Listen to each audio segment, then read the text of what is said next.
नमस्कार दोस्तों इस समय हार्ट अटैक बहुत तेजी से आ रहा है। छोटे बच्चों से लेकर के बुजुर्गों तक को अपनी चपेट में ले रहा है। गरीब है अमीर है कौन है इससे कोई फर्क नहीं पड़ता है, सबको अपनी चपेट में ले रहा है। जबकि आज 80 साल पहले ये कहा जाता था कि भैया हार्ट अटैक अमीर लोगों को आता था। तो आज ऐसा क्या कारण है कि गरीब भी इसकी चपेट में आ रहा है, एक दुबला पतला आदमी भी इसकी चपेट में आ रहा है, यहाँ तक कि दोस्तों 8 साल 10 साल के बच्चे भी इसकी चपेट में आ रहे हैं, युवा भी इसकी चपेट में आ रहे हैं। कुछ इसी के से संबंधित नॉलेज आपसे शेयर करेंगे। और दोस्तों आप अपने पास से 10 रुपए के एक पत्ता टैबलेट मिलता है, 10 रुपए का एक पत्ता ये टैबलेट मिलता है और इसमें 10 गोलियां होती हैं। तो एक पत्ता टैबलेट अपनी जेब में हमेशा रखिए और यही एक पत्ता जो टैबलेट है 10 लोगों की 10 गोली 10 लोगों की जान बचा सकता है। कैसे जान बचाएगा उस पर भी प्रकाश डालेंगे। और दोस्तों ये भी बताएंगे अगर आपको हार्ट अटैक से बचना है तो हमें कौन सी सावधानियां बरतनी चाहिए। और साल भर में सबसे सस्ती ये 2 जांच हमें एक बार जरूर करा लेना चाहिए, चाहे हमारे घर का 10 साल का बच्चा है या हम 60 साल के हैं, कभी भी है दोस्तों, ये थोड़ी सी सावधानी बरतनी है। तो चलिए सबसे पहले जानते हैं वो कौन सी जांचें हैं जो हमें साल भर में एक बार जरूर कराना चाहिए। फिर टैबलेट के बारे में जानते हैं, फिर उसके बाद हम प्रकाश डालते हैं कि अपने आप को हार्ट अटैक से बचाएं कैसे, सावधानी कौन सी बरतें। दोस्तों जांच की हम बात करें तो सबसे पहली जांच है दोस्तों वो है लिपिड प्रोफाइल। दोस्तों हमें साल भर में एक बार, अगर आपके घर का बच्चा बहुत हेल्थी है, फैटी है, वजन जाता है, तो बच्चों का भी साल भर में एक बार, वो 8 साल के ऊपर का है तो लिपिड प्रोफाइल जांच जरूर करा लेना चाहिए। लिपिड प्रोफाइल से पता चलेगा गुड कोलेस्ट्रॉल कितना है, बैड कोलेस्ट्रॉल कितना है और ट्राइग्लिसराइड तो नहीं बढ़ी है। अगर बढ़ी हुई है तो उससे संबंधित सावधानी बरत करके हम पहले से ही सावधान हो जाएंगे और दिल से संबंधित बीमारी से दूर रहेंगे। अगर हम इसके जांच की बात करें, अगर आप दोस्तों गांव से बिलोंग करते हैं तो गांव से आप चले जाइए सरकारी हॉस्पिटल में। सरकारी हॉस्पिटल में मुफ्त में जांच होती है, मुफ्त में। अगर आपको सरकारी हॉस्पिटल नहीं जा पा रहे हैं, किसी भी पैथोलॉजी पे चले जाइए। गांव की जो पैथोलॉजियां होती हैं दोस्तों वहां पे आपको 150 से 200 रुपए लगेगा। अगर आप सिटी से बिलोंग करते हैं तो 300 से 400 रुपए आपको लगेगा। तो दोस्तों ये बड़ी बीमारी से बचने के लिए 300 से 400 रुपए कुछ नहीं है, हमें साल भर में एक बार जरूर करा लेना चाहिए। दूसरी जांच है दोस्तों वो है ईसीजी। दोस्तों हमें ईसीजी जांच जरूर कराना चाहिए। अगर आप सरकारी हॉस्पिटल में ईसीजी जांच करा रहे हैं तो दोस्तों 30 रुपए में जांच होगी। अगर प्राइवेट संस्था में करा रहे हैं, सब लोग अक्सर पैथोलॉजी वाले मशीन को रखे रहते हैं, तो आपको 150 से 200 रुपए देना पड़ेगा। दोस्तों किसी किसी स्टेट में सरकारी हॉस्पिटल में मुफ्त में होती है। ईसीजी से पता चलेगा हमारे हृदय की कार्य कैसे कर रहा है, हमारा हृदय कार्य कैसे कर रहा है, ये हमारे हृदय में कोई उतार चढ़ाव तो नहीं है, तो इससे पता चल जाएगा। हम दोस्तों समय रहते किसी भी हृदय रोग विशेषज्ञ से मिल करके दोस्तों उससे संबंधित सावधानियां बरत सकते हैं। तो साल भर में ये 2 जांच हमें जरूर करा लेना चाहिए। पहला है लिपिड प्रोफाइल और दूसरा है ईसीजी जांच। अब हम दोस्तों इसके बाद बात करते हैं वो कौन सी टैबलेट है। टैबलेट में दोस्तों जैसे आप लोग जानते होते हैं, जब दोस्तों किसी को भी हार्ट अटैक आता है तो हार्ट अटैक आता है इमरजेंसी के तौर पे दोस्तों आप एक टैबलेट उसे डिस्प्रिन खिला दीजिए। ये डिस्प्रिन है क्या? डिस्प्रिन दोस्तों बुखार की दवा है, दर्द की गोली है, सर दर्द बदन दर्द में आप भी खाते होंगे, सब लोग खाते होंगे। तो दोस्तों जब आप डिस्प्रिन को आधे गिलास पानी में डाल करके आप पिला देंगे तो दोस्तों जो ब्लड में क्लॉटिंग आ रही है, क्लॉटिंग को रोक देगा। और दोस्तों तुरंत आप पेशेंट को लेके एम्बुलेंस या किसी भी चीज़ से तुरंत हॉस्पिटल पहुंचिए, 1 मिनट भी देर मत करिए।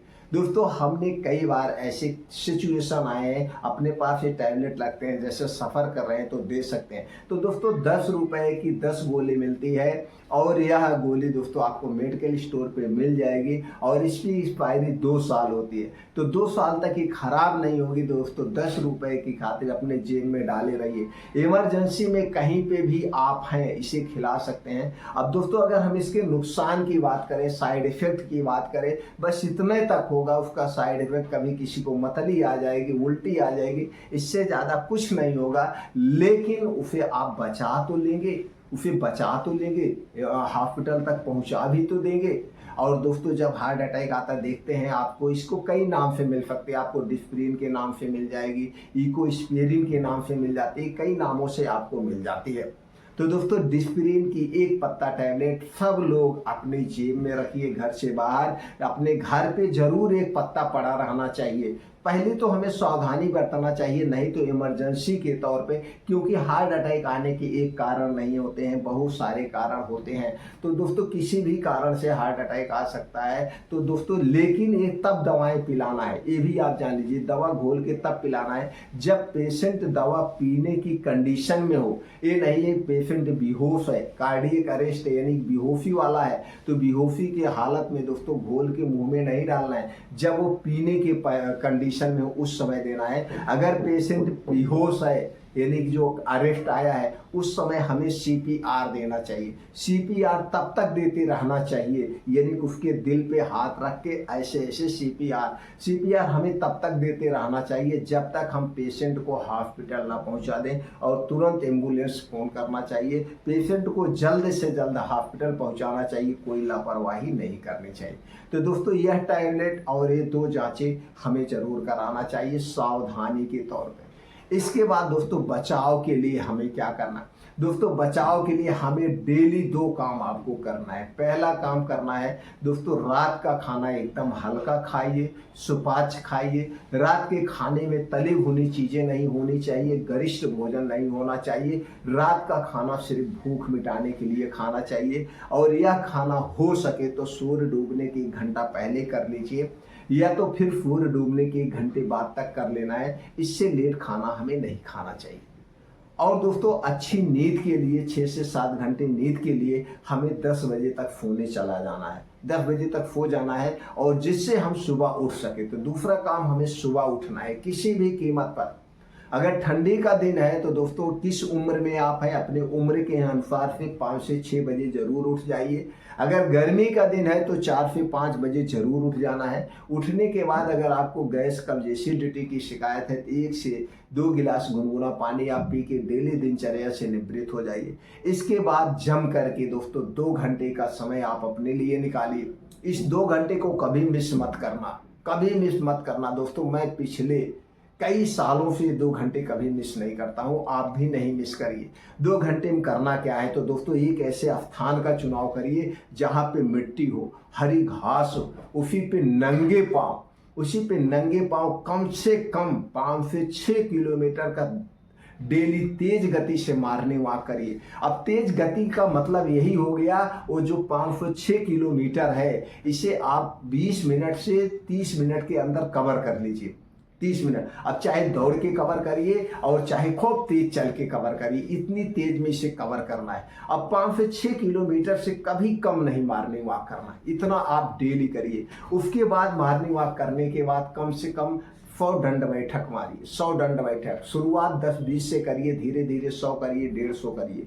उसके बाद अपनी शारीरिक क्षमता के अनुसार सपाट मारिए, बीम चुमिए, शीर्षासन करिए। ये सब करने के बाद आपको क्या करना है? कम से कम 15 मिनट अनुलोम विलोम, 15 मिनट कपालभाति और 15 मिनट का मेडिटेशन अंत में करना चाहिए। मेडिटेशन करने से हमारे अंदर की नेगेटिविटी खत्म होती है और हमारे अंदर पॉजिटिविटी आती है। इतना काम तो आपको ऐसे डेली कंटिन्यू करना है। उसके बाद कुछ परहेज भी करना होगा। परहेज में दोस्तों सबसे पहला जो परहेज आपको करना है वो ठंडा पेय पदार्थ बिल्कुल नहीं लेना है। ठंडा पेय पदार्थ लेने से, चाहे वो कोल्ड ड्रिंक्स हुआ, चाहे ठंडा पानी हुआ, चाहे आइसक्रीम हुआ, कुछ भी ठंडी चीज हुई, ये हमारे शरीर के कफ दोष को बढ़ाती है। और जब शरीर में कफ दोष बढ़ेगा तो कफ दोष से संबंधित कम से कम दोस्तों 10 से 15% शरीर में बीमारियां होती हैं। दूसरा चीज है जो हमें बिल्कुल नहीं खाना है, वो है तली भुनी चीजें। घर से बाहर के, घर पे आप अपने बना के खा सकते हैं, लेकिन घर से बाहर की तली भुनी चीजें बिल्कुल नहीं खाना चाहिए। उसके पीछे का रीजन है, छोटा सा एक कारण बताते हैं। मान लीजिए कोई दुकानदार है, वो समोसा छान रहा है, तो समोसा वो बड़ी कढ़ाई में छानता है क्योंकि वो बेच रहा है, और बड़ी कढ़ाई में 1-2 समोसे नहीं डालता है, कम से कम 10-20 समोसे एक साथ डालता है, और उसमें 3 से 4 लीटर तेल डालता है। अब वो तेल जब खूब गर्म होता है और समोसा उसमें जब डूबता है, तभी समोसा सही से पकता है। और जैसे तेल आधा होता है, यानी 2 लीटर तेल जलता है तो 2 लीटर तेल बच गया, तो क्या दुकानदार इस 2 लीटर तेल को फेंक देगा? बिल्कुल नहीं फेंकेगा। फिर उसने 2 लीटर डाल दिया, फिर कम हुआ, फिर 2 लीटर डाल दिया, यानी तेल कम होता गया, तेल डालता गया, और पहले वाला तेल बार बार उसमें जल रहा है। और जब तेल वो बहुत कई बार जब जलता है तो दोस्तों खतरनाक रसायन अपने आप उसमें पैदा हो जाता है।